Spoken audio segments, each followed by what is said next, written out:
விவசாயி நிறைந்த பகுதி. இந்த பகுதியில் வரும்போது தோட்டத்துக்குள்ளதான் கூட்டிட்டு வந்தார். அப்ப சொன்னார், சகோதரர் எஸ்பி வேலுமணி அவர்கள் குறிப்பிட்டார், அத்திக்கட அவிநாசி திட்டம் 2ஆம் கட்டம், அதை நிறைவேற்ற வேண்டும்.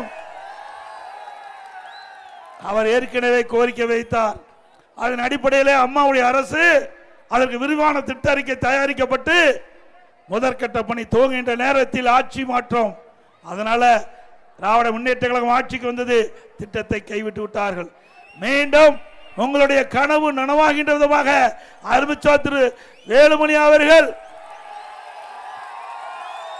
கோரிக்கையை. அண்ணா திமுக ஆட்சி அமைந்தவுடன் அத்திக்கட அவிநாசி திட்டம் 2ஆம் கட்டம் நிறைவேற்றப்படும். விவசாயிகளுக்கும் குடிப்பதற்கும் தேவையான நீர் தங்குதடை இல்லாமல் கிடைக்கும்.